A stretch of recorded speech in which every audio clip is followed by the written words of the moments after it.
Welcome to another RSR. Tonight we're reviewing Los Angeles Dodgers 5, Toronto Blue Jays 1, World Series 2025 Game 2. The series is tied. The Dodgers win Game 2. And frankly, I think we all kind of knew, Jays fans and Dodgers fans, there would be a split in Toronto, especially after last night. Amazing start. Dodgers answer back. This was never going to be easy. And what a way to do it. What a way to do it. The Jays got shut down by Yoshinobu Yamamoto. Absolutely shut down. A pitching clinic, a classic, damn near Maddox. He was close. 1-run complete game, and the Dodgers dominate the Jays. Yamamoto did, really. The Dodgers got 5 runs. I'm not surprised. That lineup is going to scratch home runs all the time. They scored 4, then 5. About what they should score per game. The Jays only could score 1. And there you go. That's it.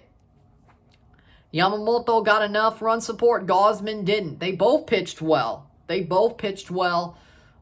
Yamamoto got the run support. Gausman didn't. What's new? Because Gausman doesn't get run support. One of his best starts of the year. Nobody's going to remember it because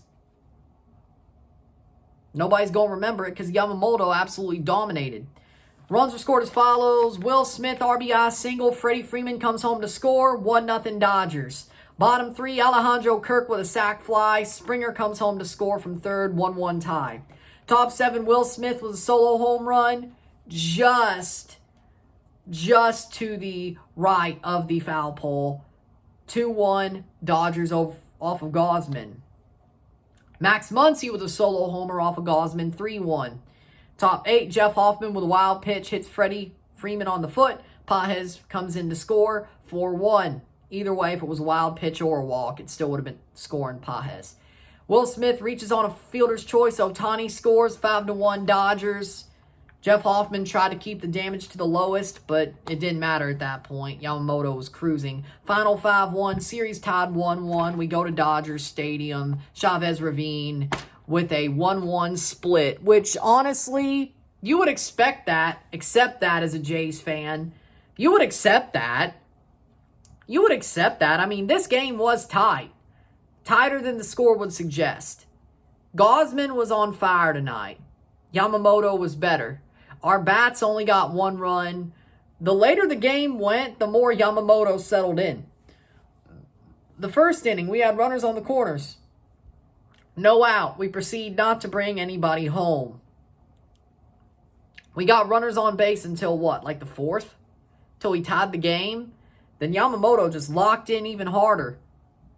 I mean, seriously, that was like, I guess I better stop playing with my food type vibes. Like after the game was tied, he was like, I better stop playing with my food.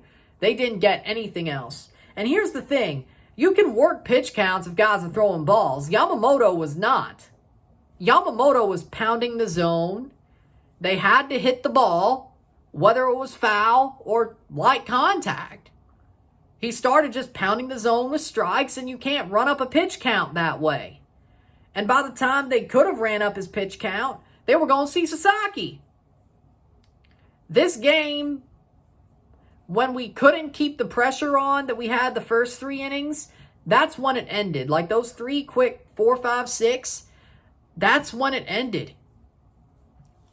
Gausman did his work. Gausman's not the guy you blame here. Gausman did very well. Giving up 3, normally you could win that. But Yamamoto's just the best pitcher the Jays have seen all year. Like, I don't think you could sit there and be like, you know what? Gausman's not the problem here. Gausman did his level best. This was his best postseason start of the whole postseason. Lengthwise, most earned runs, but lengthwise, this was his best start. And I would say he had his stuff the best it's been the whole freaking postseason. Nobody's going to remember that because Yamamoto went complete game 1 run. And also, Varland absolutely made this game look worse than it was for the Jays. Louis Varland was so punk scared of the Dodgers that he just threw knuckle curve, knuckle curve, knuckle curve. Let me tell you something about Louis Varland. I don't know if you've noticed this. Louis Varland is very good when he goes after hitters with high heat. When he goes after them with a fastball and velocity, amazing. When he tries to dime people with a knuckle curve, he looks like shit. And guess what he did? Because he's such a punk, he was afraid of the Dodgers. He just goes knuckle curve, just spiking knuckle curves like a freaking absolute tennis player. Dude, you're already cooked. If the Dodgers hit a fly ball, fastball out of the park, you're already cooked. I know the plan was keep it clean. Let me be real. The Jays are comeback kings. Let me be real. That's the one hope I had for the Jays to win this game, is that the Jays are comeback kings. They love a comeback. This is probably the best team ever when it comes to comebacks. In games and late in games. Probably the best team ever in that case. Louis, there was no way you were going to get that Dodgers lineup out. I think they were also sitting on the knuckle curve for the fastball. You were not getting them out throwing those absolute ham roll, shit ball knuckle curves. You were not. And it doesn't matter because we were cooked anyway. But you know what? You throw the fastball. If they hit it out of the park, so be it. We were cooked anyway. Challenge them. You know what you're good at. I know it's the fucking Dodgers. Pardon my French. But challenge them. You're cooked anyway. You either get them out with high heat or they hit it out of the park and it looks worse. Way worse than it did at the end. Jeff Hoffman was hung out to dry trying to keep it clean when you loaded the bases throwing shit balls. Jesus Christ. I mean, okay. You know what you're good at. Throw the fastball. They either knock it out of the park and we're even more cooked than we were, or you freaking get a clean inning and it's 3-1. Who knows what happens? You're a punk. It's the Dodgers, I know. You know what you're good at. Fluharty ain't afraid to throw a fastball at Shohei Ohtani.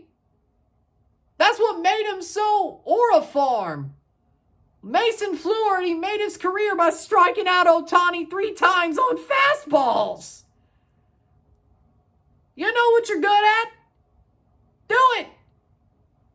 Not that it matters. If that's one thing I'm pissed at, but I can't say I'm pissed at it, but you know what you're good at.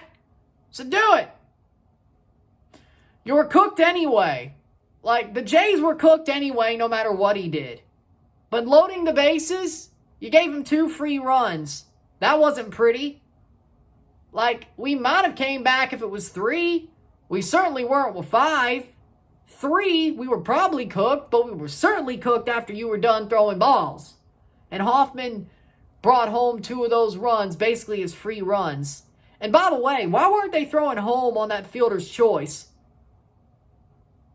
Why? Either way, could have been 4-1, but either way, don't load the bases throwing shitty knuckle curves when you know you're better at velocity. It was going to go one of 2 ways.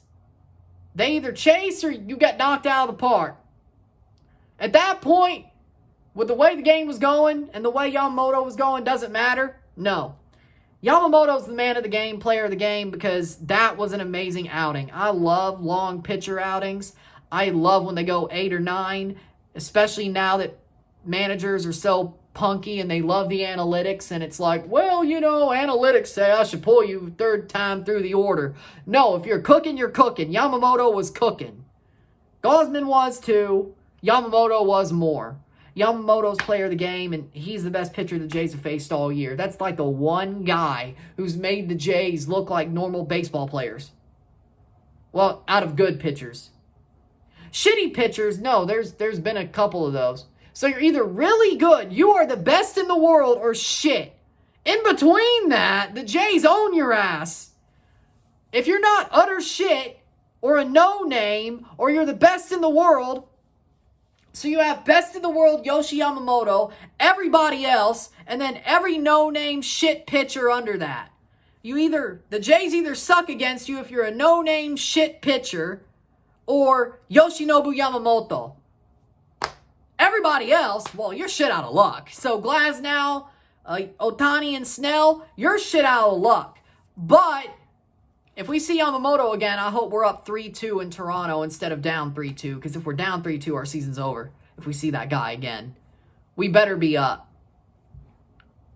I'll throw to a game 7. Like, I will. If we're up 3-2, I will accept a game 7. If we're going against that guy at Sky Dome again. I'll just be like, okay, game 7, do what you got to do. If you win tonight, that's absolute house money. But we better be up 3-2 in Toronto if we're going to face that guy again. Or just win all 3 in LA. Flush it, and we'll see you Monday. That's pretty much my thought. Hat tip to Yamamoto. And, yeah. I can't even be mad, except maybe a little bit at Louis Varland. But you know what? That was kind of mean. Either way. With that being said, I'll see you tomorrow. If you like this video, like and share, subscribe. You know what it is. Tell your friends. Hit that like button. Hit that subscribe button. Hit that bell. Notification once subscribe. Send some chats on the live streams. Comment on this video. Put this in playlist. Share with friends and family. All that great stuff. I will see you tomorrow. 3 streams, 1 review. We start with the Formula 1 Mexico Grand Prix live at 2:55 p.m. Central, 3:55 Eastern. Then we have Vancouver Whitecaps versus FC Dallas live. And then we have Portland Timbers, San Diego FC versus Portland Timbers live RSR. So that's tomorrow. Monday, we're back for Game 3. Tuesday, we're back for Game 4. There will be a Game 5 stream set up because there will be a Game 5. We know that already. So all 3 will be set up. Then Thursday, we have some CONCACAF games to do. And then Friday, if we go to a Game 6, we'll be here for Game 6 Saturday. If we're here for a Game 7, we'll be here for a Game 7. If not, MLS replaces it. Either or. With that being said, I will see you tomorrow. I'm riding them out. Peace. We got a busy one tomorrow. Yamamoto, damn good. Damn good. Peace.